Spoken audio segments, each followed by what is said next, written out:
Hi everyone! This review is going to be for swatches and my first impressions of MAC's much anticipated Aaliyah collection. I'm sure everyone knows that Aaliyah was a very loved and famous singer who died tragically. She was very young also when she died. The collection itself was first launched online, but by this time is also already available in stores if you would like to purchase it that way. It's also available through Ulta if stock runs out through MAC's website. I believe it's also available through Nordstrom's and Macy's, which MAC collections usually are.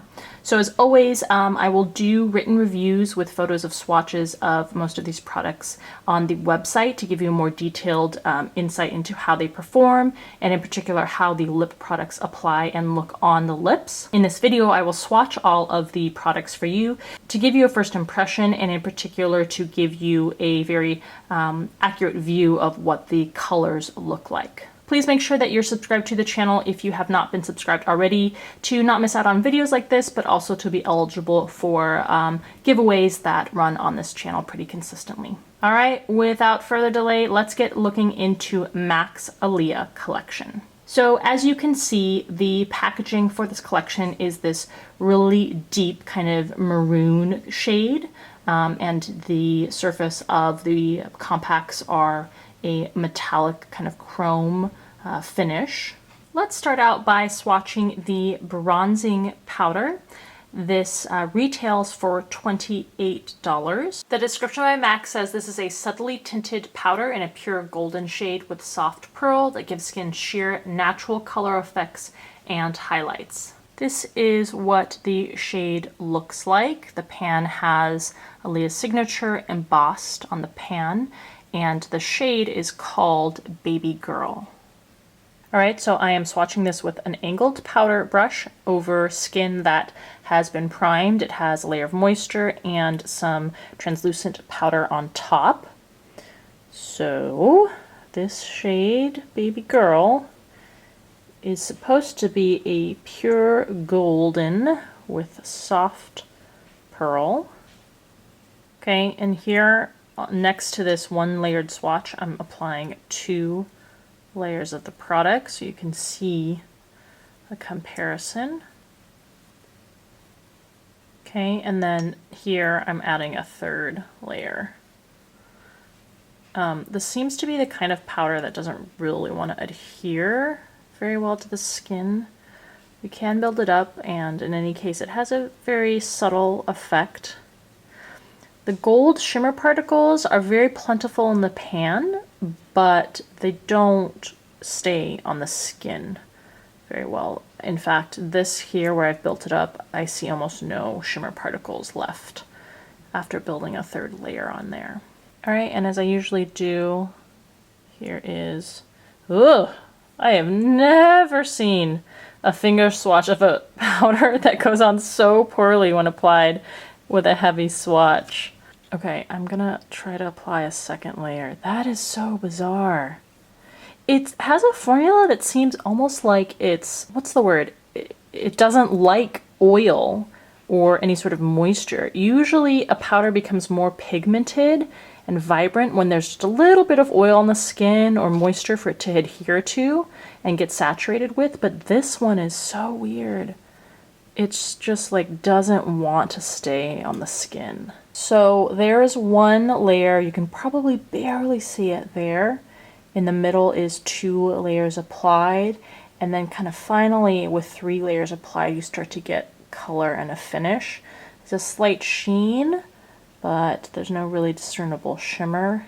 And then there, it looks totally different too. It looks like it's oxidized also, or like the reverse of oxidized, because these are more pinky and a little more, I don't know, just, yeah, I guess pinky, and then this swatch here is more golden.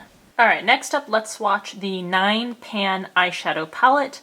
This retails for $32, and the description says, a palette of 9 eyeshadows in a moody, deep neutral shade Wave. Highly pigmented powder, applies evenly, blends well. So here are the shades up close. I will swatch them by row top to bottom and left to right. And the palette is called Age Ain't Nothing. All right, these are being applied with an eyeshadow brush over eye primer. The first shade is Love Smoke, which is a sterling silver with a Volux pearl finish. Second is Magic More, which is a black with silver sparkle. This also is a Volux pearl finish. Care For You is a mauve plum with subtle shimmer. This is a luster formula. Creative Copper is a metallic gold with a luster formula. That Somebody is a gold brown with gold shimmer. This has a satin finish.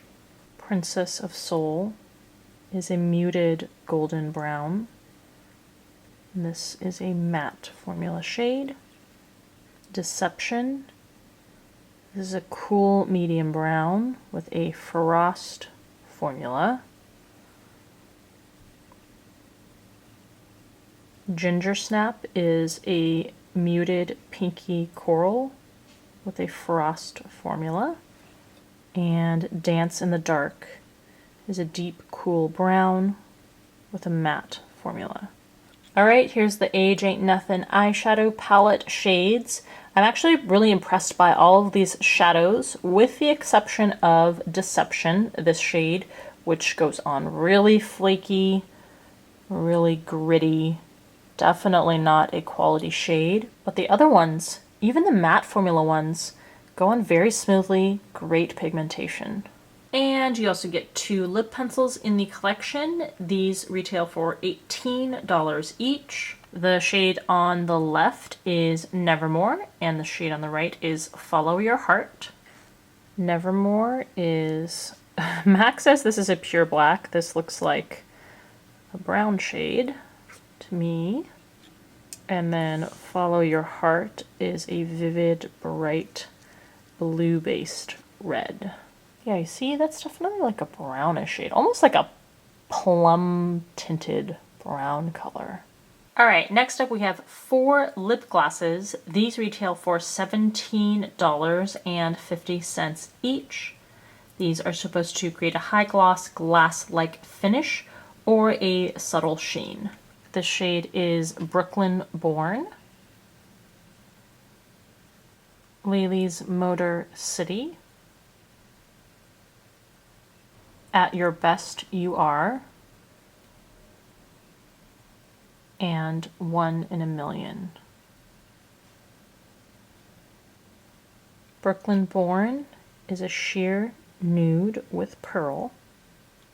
Lily's Motor City is a coral with shimmer. At Your Best You Are is a warm berry. And 1 in a Million is a deep, rich purple. Okay, here are your 4 lip gloss shades. I'm a little concerned about these 2 shades being kind of patchy on the lips. And last up we have the 4 lipsticks. These retail for $18.50 each. This shade is Try Again. Second is Hot Like. Third is More Than a Woman. And fourth is Street Thing. All right, Try Again is a soft muted beige with a matte finish. Hot Like is a creamy fire red with an amplified finish. More Than a Woman is a cool deep red with an amplified finish. And Street Thing is a pure black with shimmer with a frost finish. All right, here are the 4 lipstick shades. Really don't see how anyone is going to be wearing the last black shade with silver and blue sparkle in any flattering way, but the other 3 seem to be good. Okay, my thoughts after swatching. I think it's a lot for MAC to live up to with a collection inspired by someone who's so iconic and who has such a strong fan base. I think that this collection definitely doesn't live up to the memory that people have of Aaliyah, and I think a lot of people will be disappointed. I think a lot of people will buy it because of the name associated with the collection, but in terms of the quality, I don't really think that a lot of these products are anything special, and they probably should be if it's going to be in memory of someone like this. So the eyeshadow palette I think is definitely the best thing in the collection. The lip products I just think fall flat. I don't think there's anything super unique or even reminiscent of the colors used and impressive about the formula. That bronzer is problematic for the reasons I already covered. So the eyeshadow pan, even though there's that one shade that's a total flop, you know, 1 out of 9 is actually a pretty good rate as it goes when it comes to MAC eyeshadow palettes. So I would definitely go for that if you're looking for mainly quality from this collection. All right, let me know in the comment section below what you think, if you've tried anything from this collection. I hope this was helpful to you if you were considering buying anything. And if you liked the video, please give it a thumbs up. As always, I really appreciate you watching, and I will see you in the next video.